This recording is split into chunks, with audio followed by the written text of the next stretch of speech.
All right. Hello, everyone.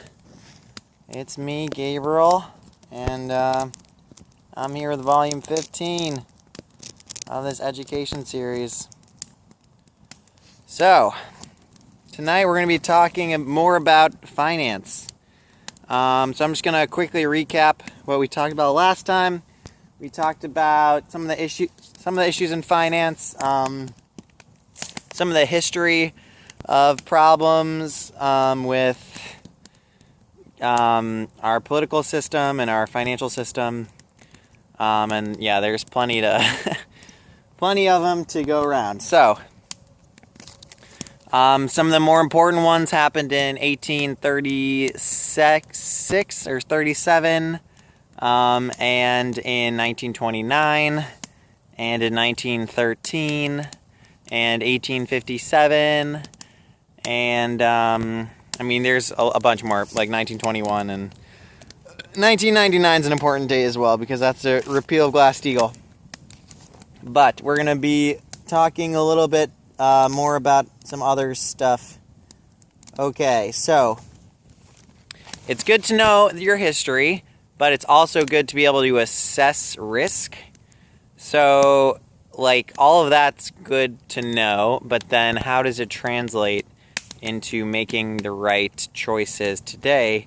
And that has to do with the risk assessment. So it has to do with understanding how much risk is in the economy and how much risk you have personally. And often they are very tied together, so it's not going to be impossible to determine it. So there's something called a price to asset value valuation. So let me just say this. There's machine learning algorithms have determined that 95% of stock prices are determined by price to asset, price to equity, price to book, and price to earnings. So you can evaluate price to assets in other things, not just in the stock market. Like before you buy a house, you can determine how much it would cost to build a house, or how much the raw materials of a house would cost, and how much a plot of land would cost, or how much it would cost to clear the land, and then how much the labor would cost to produce the house. And if you're in the middle of a mortgage bubble, there's going to be a very high price to asset value, and it's going to be less, it's going to be, debt can skew those valuations to the point where you'll see higher than normal historic price to asset valuations, just like you'll see in the stock market when companies are borrowing money to buy back their stock, which is now legal. So you should always be interested in examining corporate and personal consumer debt loads, because those debt loads can change the valuations of things. And it might be cheaper, for example, to build a house instead of buying one if you're in a highly leveraged economy, which just means people are in a bunch of debt. And similarly, if you see a corporation like UPS, which has a lot of pension liability but very low book value, you might think that there's the potential that one of the largest employers in the country could have a reduced ability to pay its employees, and that there might be some economic risk in the future coming up, and that it might not be a great time to be buying a shipping business or something like that, because if they continue to be able to borrow money, then there's an inflation happening in the they basically shouldn't be able to still be running as a business, and it might mean that the business conditions have changed in the postage markets. And since USPS has also been having issues, anyway. So you should also be assessing how liquid your assets are. So liquidity just means how quickly you can sell something. So like a house is a very illiquid asset because it can take years to sell a house. A business even more. Anything, the more expensive something is, typically the less liquid it is, which just means how difficult it is to find a buyer. So hard currencies are typically considered the most liquid asset because they can be transferred directly into cash very easily. What else is a good example of a liquid asset? Energy. People always need to consume energy. Anything that's like really important in the economy is going to be considered a highly liquid asset. Anything that's takes a lot of labor to produce, maybe not so much. So definitely something to consider. You know, if you have no liquidity in your assets, having some gold and silver or some paper cash not in the bank might be valuable. And then you can also assess risk if you are spending more money basically than you should be. That is a risk you're taking, which is that you're not saving enough. So if you have a high percent of your income that you are expending every month, that is a form of risk you're taking. You're taking a risk that the economy will stay. The risk is just that you will have, basically any change in the economy will yield a dramatic change in your expenditures because you don't have a lot of savings to fall back on. So it can be a bad idea to have a high proportion of income to expenditures unless you have a lot of savings to fall back on in the case. I mean, you know, if you're already retired, it doesn't matter, but I'm just pointing out that the proportional amount you spend is also a risk because you're assuming that the economy is going to continue to do well. And if it doesn't, you're not going to be able to support that quality of life nearly as much. So it might make sense to reduce your relative spending to something lower than your income so that you don't have to see as big of a reduction in consumption when the economy changes. So those are some important considerations. And it's not fun to spend less money, but Jesus said it's easier to get into heaven if you are a poor man than a rich one. So, you know, what are you going to do? Might be better for you in the long run. So one thing you should be very careful of is debt. So debt is not just the idea that you're spending. Debt is just the idea that you're spending way more money than you earn or you have in the past, and that you can't repay the bills that you've already spent. And we live in a debt wage slave society, so a lot of people are in debt, and it's actually supposed to be almost impossible to get out of debt. So I'm not trying to chastise anyone who's in debt, because like my parents are just rich, that's why I'm not in debt, but all my friends are in debt. So debt's kind of part of society. It's not something you should be ashamed of. It's just reality. We live in a society that is built on debt, where everyone's encouraged to have a credit card, and you need people think you need good credit, and it's like a big like cultural phenomenon. It's kind of sad, but you should be careful that you're only using debt in emergency situations, because yeah, it's not a good thing to be in debt, because then you are transferring your surplus to some other capitalist who is deferring consumption, basically. So I would just say, if you understand that they are deferring their consumption to make money off of you, yeah, you might not, I don't know, you might view that credit card a little differently.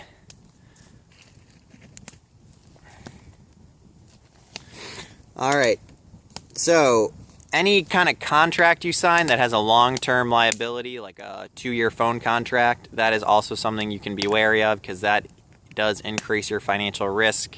There are penalties for not, paying your contract, and you got to be aware of that. It's not an easy thing to avoid, but certainly worth considering, how your monthly expenses are, how many of your monthly expenses you can get out of. And this is why people end up canceling their life insurance, and this is why life insurance is something like Warren Buffett is heavily invested in right now, is because in a bad economy, people, they stop paying their life insurance because it's not an essential thing they need for their quality of life, and it ends up being the first thing to go. So just make sure you don't have too much liability in the form of, contract penalties. So maintenance costs are a big one. At UMass, a new building costs more in maintenance than it does in interest. So that is to say that it's more expensive just to own a building than it is to have bought a building, which is crazy. And I have a lot more I could say about that, but basically anyone who owns a car knows what maintenance costs are. And yeah, you got to be careful. Maintenance is a big cost. So just be aware of that. If you own a car, and it ends up costing you money to do repairs and stuff, that's going to be a real issue for your monthly budget. So, just got to be aware of it. And it's kind of unavoidable, but it's also something that if you plan for, it might make buying less expensive items a smarter move for, whoever is making that decision. All right. So one of the things I already talked about is how people who are overspending or are highly in debt are undervaluing savings. And that's because we live in a world where we live in a fiat currency world where gold and silver are, the prices of those metals are manipulated, and we live in a world where people think debt is a good thing, so having good credit score is important. And it's kind of like a wage slave society in general. But make sure you value savings, because hard currency, you can pass that on. My grandma has a pair of silver candlesticks that she got from a family friend. And, that's real wealth. So it can be functional. Jewelry, stuff like that. The Chinese are buying tons of jewelry because they're trying to get their money out of the yuan, because China's going to be devaluing their currency soon, apparently. Not that I really understand that. We're going to be talking more about China in a second, though. One other form of financial risk or liability you could have is legal liability, or a need to litigate something. So lawyers are expensive. Time in a lawsuit is expensive, and our legal system is purposefully made inaccessible, I think, because of by cost, to make it harder to get justice for things like government corruption and stuff like that. But if you're doing something, if you're in a business, this is really just more of an economic thing where you can just start a business and have huge legal liability insurance. And yeah, that's just kind of, our court system is purposefully made to enrich lawyers and judges. And what are you going to do? You can represent yourself, but that's only in a lawsuit where you are a plaintiff, or a defendant. But I think you need to have passed the bar to represent someone else.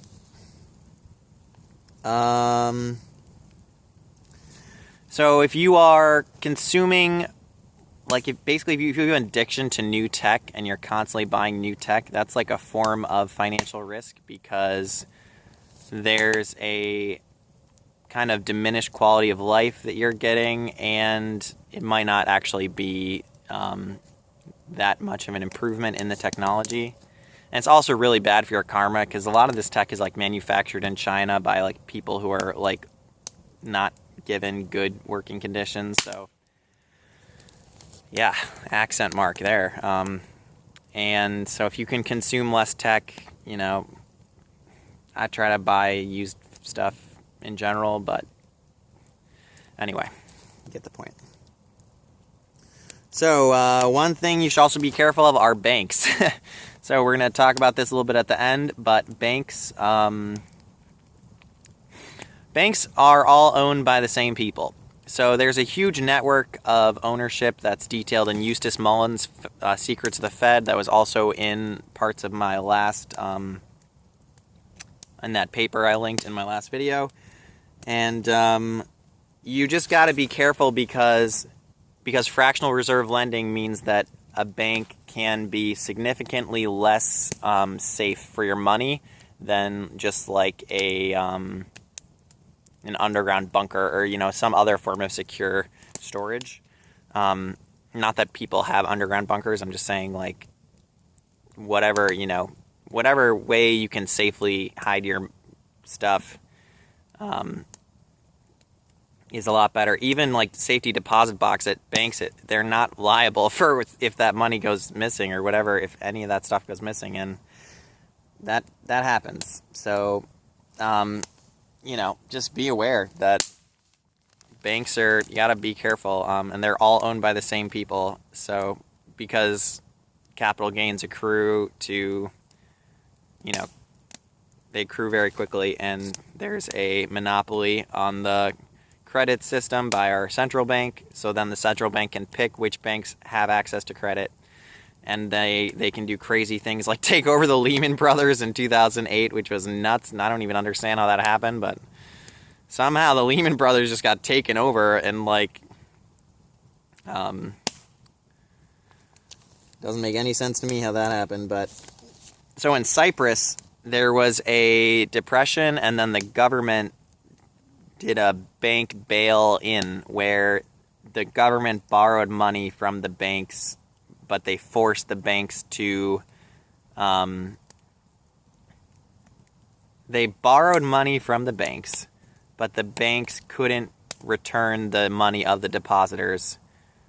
So like but it was only for people who had a lot of money in the banks. Like for the normal consumers, they weren't affected, but for people, for others, there were, you just couldn't get money out of the bank, and that created more money for the government, but then people trusted the banks less afterwards. So, I mean, it ended up working out for them at least. It's just that if you just look up what happened in Cyprus, it's an interesting example of a case where people have kind of lost faith in the financial system a bit. Hold on.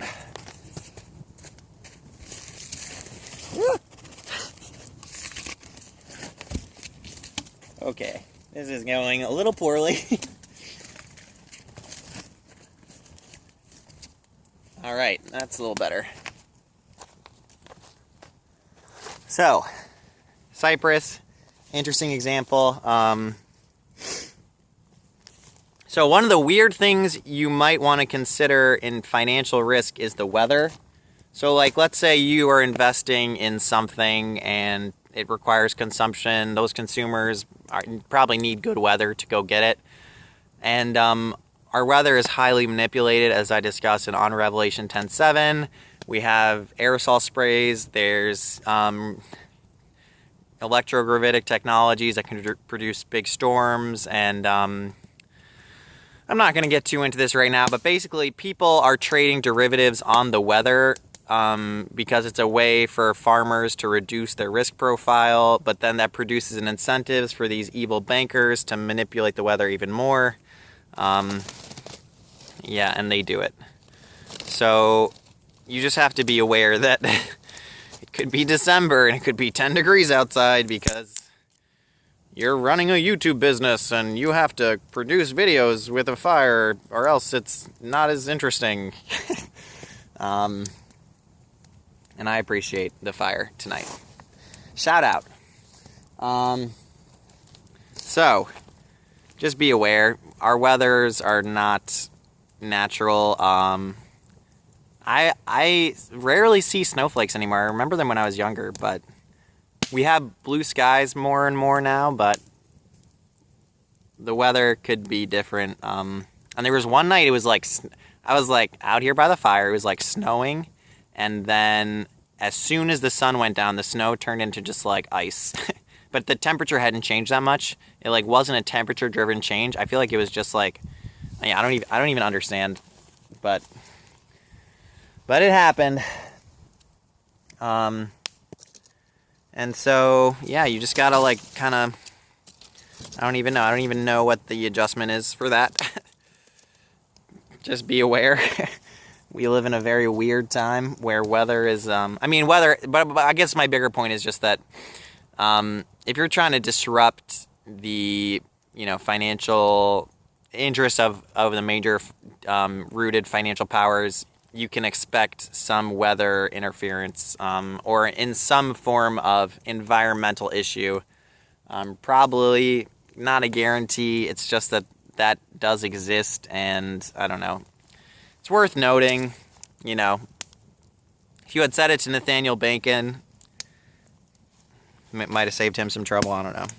It's hard to really say what the important things are, but just worth covering. One other important thing you should consider is upholding social responsibility, because that always has a cost. So like by social responsibility, I just mean like if you have a friend, they're in the hospital, you got to go visit them. Like if you have a family member and they have a funeral, like you got to go. Like there's like financial things that come up that you just have to pay for. And it's a good thing to do that, to be a responsible member of your social circle or your family or whatever it is, but it does have costs, so you should kind of be aware and planning for that. Like for me, my grandma's like 93, and like I know my parents are gonna have less time to like move her stuff out of just makes sense for some people not to move away at certain points and to be aware of kind of what condition people are in. And it's also just nice to have friends who are doing well, and they'll do better if you are around for them. So, show people love and be around for them, because yeah, you never know how long you're going to have with people. But if things do go wrong, there are costs, so you got to be kind of aware of that, and you got to be willing to put those people first, even if it means consuming a little less yourself, which it's difficult. It's easier for me because my parents just give me the money, but it's definitely harder for people who are paying their own bills and stuff. So yeah, hopefully you guys can see okay. So, before we get to some more interesting stuff, I'm just going to say inflation is another risk. So, inflation is a hidden tax. And inflation just means that since we live in a world with fiat currency, that there are times when the money that you have is actually buying less and less. Specifically in healthcare and education, we've seen huge changes. And, those are the highest forms of debt we have in our country right now. Healthcare inflation, or healthcare debt, is the number one cause of bankruptcy, and college debt is basically unrepayable at this point. If you have like a 7% college loan, like Congress has to push off, they have to change it to 3.5%, but like if they don't do that every 3 years, student loans go up to 7%. And that's basically impossible to repay if you are becoming a doctor, or like in so many instances, that's insane. Anyway, inflation is just the idea that we have a fiat currency system and that currency can be buying less and less because our currency isn't backed by gold. And since gold prices are manipulated, there's not like an easy way around that. So yeah, you just gotta kind of be aware that over time, our Federal Reserve can just print as much money as they want. I mean, not now, but in the past, before all these central banks got taken over, as much money as the central bankers wanted to print, they could just print, and you would kind of just be left footing the bill for that. Like, we as a society foot the bill for that because of, that is just free money for them, and it comes at the expense of the consumption of, everyone else. So, God's got a plan, and what are you going to do? Sign up to be here. And interest rates can just be manipulated. So not only can money be printed, but interest rates can just be simply changed, which is, Mark Spitznagel said it best. He said, if interest rates were cut in half, or if interest rates floated free, the market would be cut in half. And that was in 2015. And markets have since gone up by 30%. So,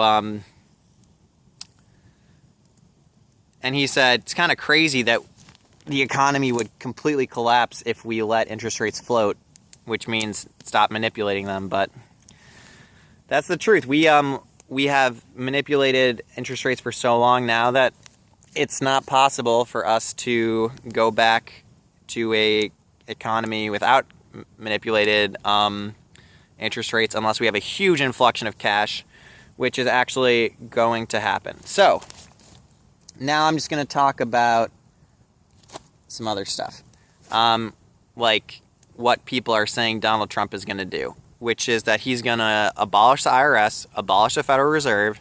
He's going to basically just give people money and just put money in people's bank accounts. So huge tax cuts. He's already taken over the Federal Reserve, so and then he's going to literally just directly infuse cash into the system, and I think he's going to do that in the next year, maybe 2 years. I don't actually know the timeline. This is just what people say as well, so I could be wrong. But anyway, apparently we have plenty of money. I mean, we've always had plenty of money, but it's just been in the hands of people who are committing crimes against humanity. So yeah, it's just great example of that is just the Clinton Foundation. Like, where's all that money gone? Didn't go to Haiti. Yeah, if you look into one of the links I posted on Twitter the other day, I'll try and throw it in the description. The Clintons and money laundering and all this stuff has been happening for a long time. So it's crazy that we didn't see it sooner, but anyway.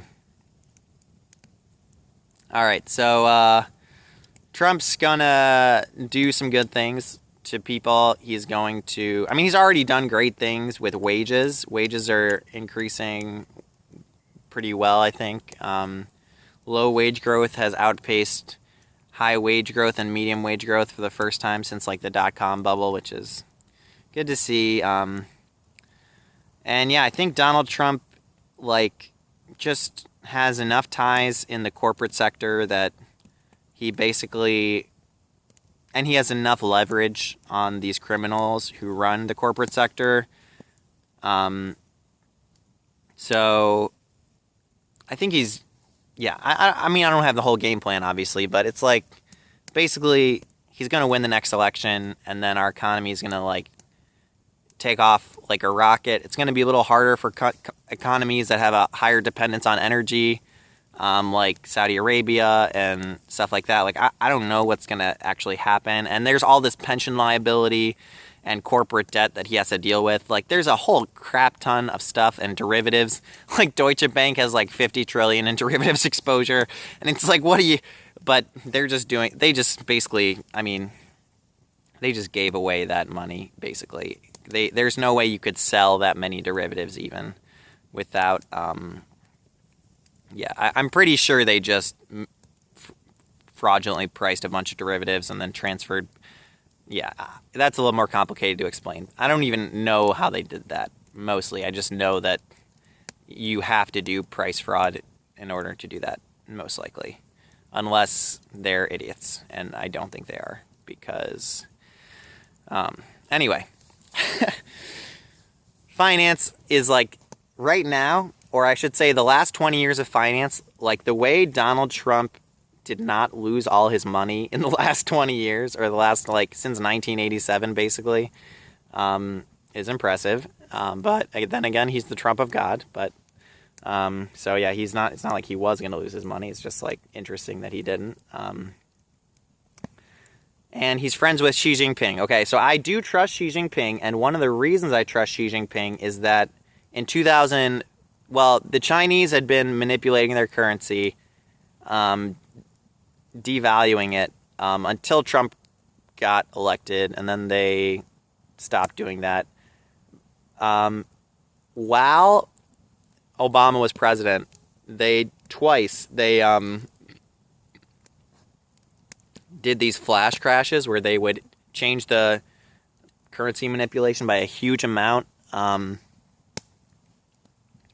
to try and test how much stock volume, to test how much it would affect the trading volumes in the stock market, because the market was being manipulated, as it is right now, by corporate buybacks. And I think that is an indication that she has control of the central bank, just like Russia does, and the fire seems to agree. Anyway, it does bode well for him that he did that. That would not be in the interest of the United States that he did that, or the powers that were manipulating the stock market. Anyway, so in my last video, I said that there are some dark powers that run our financial system, and they think they have a divine right, and that's obviously pointing to the European royalty, who are all interrelated. And those bloodlines, they say, are traced all the way back to, Vlad the Impaler and then ancient Sumer. But I'm going to try and make it a more contemporary, because the crown doesn't seem like they have that much power anymore. So maybe I can shed some more light on how things are clearly being run by evil powers. And at the end, maybe I'll talk about David Wilcock, because he kind of just like lays it out simply. But it's not like you can just go verify it. But okay, so in Mein Kampf, Hitler describes a meeting with some like weird dark entities, and he describes how he was like very afraid while he met with them. So Hitler just like discloses basically that he has met with some really evil people. He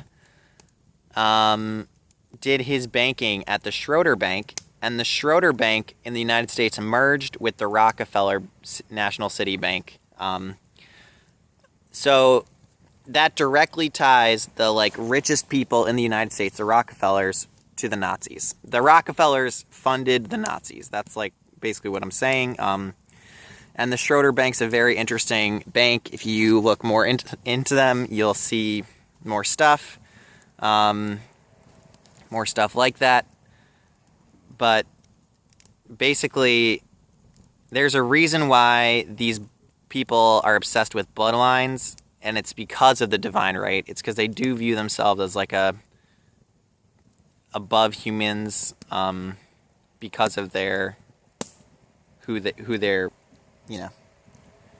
because of the people who they come from. So David Wilcock says that the Rockefellers are part of two families that colonized the United States, or two like species of extraterrestrials that colonized the United States with enlarged skulls. Even though like we don't see the Rockefellers having like enlarged skulls, so that like doesn't really make that much sense. But I think what happens is the Rockefellers are like the people at the top of these like criminal cartels that are run by people who live underground with large skulls, basically. Can't say that, can't verify that, but we don't see people with large skulls that much, so I don't know. It's also possible that their skulls have just shrunk. Anyway, the other family is, the Rothschilds and the Warburgs in Europe, and the Bauers and the Bushes, and they're all together. They're all, like, interconnected and hanging out together and stuff. And after 9/11, there was a party with Warren Buffett and George Bush and a bunch of other people because they're dark and they value human suffering. And there's these dancing Israelis that have been put in jail now, but they shot a video of 9/11 happening, and in the smoke, there's like a clear face of like a demonic entity. So yeah, it's there. It's there. And if you really want to look more into why these people are like serving evil interests, you can like look more into that. It's like I've talked a lot about it. Like Richard Sauter, he's documented the use of underground bases, and there's God, it's such a deep topic because all the information is so hidden that you have to give like a huge amount of background. But basically, there are very evil extraterrestrials, multiple groups of them. Many of them live underground. There's good extraterrestrials that live underground, and they control the financial system, and they do a lot of other stuff. So you can take it from the fire, you can take it from me, you can read all the research I've done on my Twitter or Facebook or whatever and figure it out. But, there's plenty of evidence. And at this point, it's just a question of how willing you are to do the work to find it, and how much you believe that all these people are conspiring to lie that there are these evil powers in control of our world, when if that weren't true, there'd have to be such a vast amount of coincidences of things just happening to go wrong that it's almost impossible. It is impossible. So those are the most important things as I see it that you should be aware of in finance. And it's a long history. So I'm only giving you some of it, but basically all of our political people are puppets. Because the real power is held by the bankers, because the bankers can just change the interest rates and then you have no taxes to run your government. Mark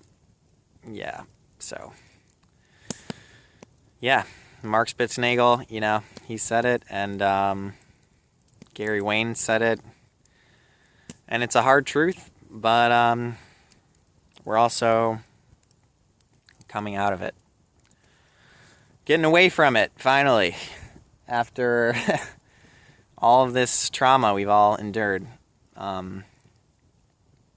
So, it's kind of nice that we're able to discuss it at all, and, you can still go visit New York City without having to be afraid because you're talking about it. I didn't say this to anybody, but so after I wrote that piece on money, I went to New York City, and I'm not going to say exactly what happened, but basically I was being protected very clearly. And shout out to all the people who put their time into protecting me. Not that I even know the beginning of it, because I don't. It's crazy. So yeah, this is a long one, huh? A lot of talking. So yeah, I have gone so far in this series from, initial decisions you need to make about health to other ways to promote your vessel so you can have a capacity to learn, and then talking about important decisions and how to evaluate them, what educational philosophy you should have, and how to evaluate choices in your education system and risks. And then I think, the next thing to talk about is just the education system itself. So yeah, I might take a couple of days off. We'll see what I end up doing here, but hope you enjoy this. Yeah. I mean, not enjoy this. I guess that's not the right word, but anyway, hope you found this informative. So, I will see you soon. Bye.